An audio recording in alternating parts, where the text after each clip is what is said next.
L'harmonie conjugale, c'est cette thématique qui est épluchée de long en large par le pasteur Philippe Kaboré, un des responsables du département famille et mariage de l'Église des Assemblées de Dieu du Burkina, à l'occasion de la première journée d'enseignement dans le cadre de la Convention régionale de Bobo-Nord ce jeudi 31 octobre.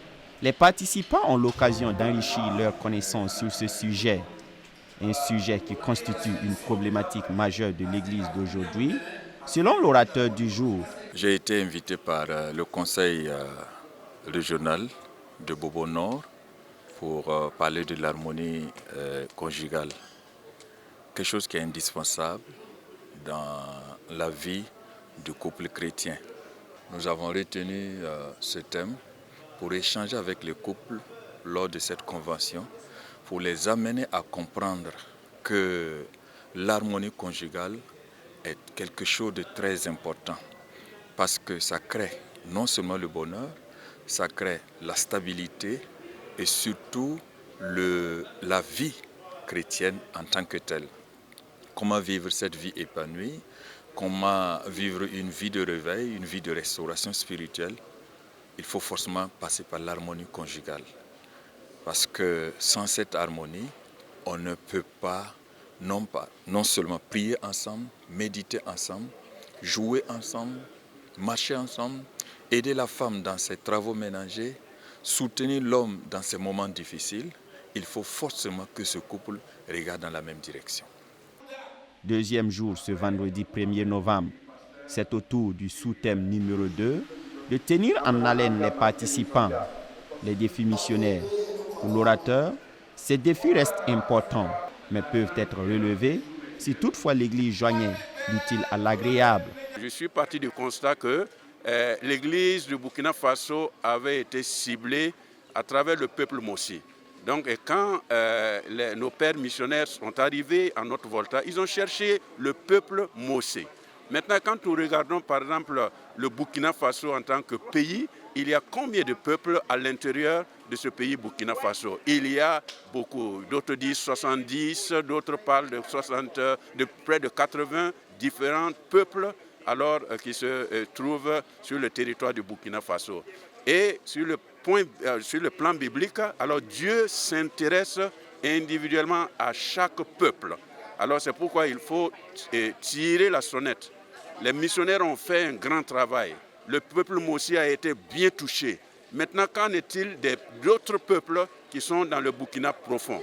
Donc le défi, c'est que cette église qui a grandi spirituellement, qui vient de fêter ses 100 ans, alors c'est une église adulte, c'est une église prospère, c'est une église puissante, c'est une église qui a beaucoup à donner. Alors pourquoi ne pas nous concentrer maintenant sur l'évangélisation transculturelle et cibler les peuples qui sont là et qui ne sont pas encore atteints?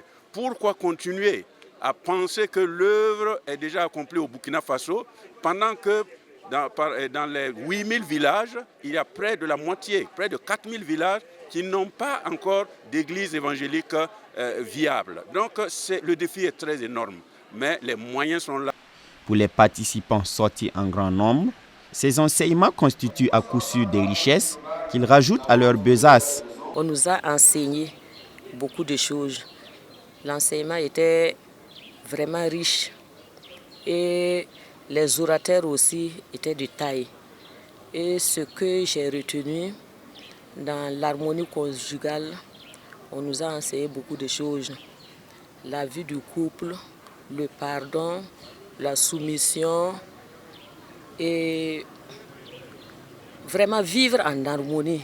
Et après, on a eu un autre thème sur la mission. Et nous sommes tous appelés à se lever et à évangéliser.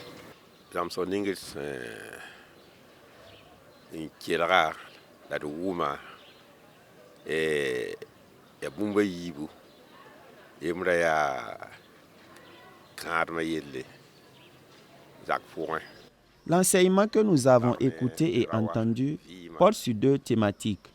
D'abord, la vie conjugale, la relation entre un homme et sa femme, leur amour, leur entente, leur complicité.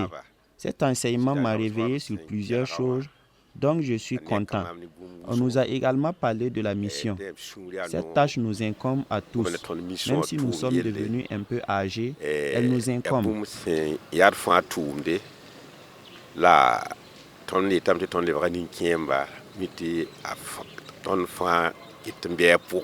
Quand j'ai suivi l'enseignement sur les défis missionnaires et de la mission, en tout cas, j'ai vu que quand je me suis converti nouvellement, il y avait des temps, en tout cas dans ma vie, où j'étais plus engagé que maintenant.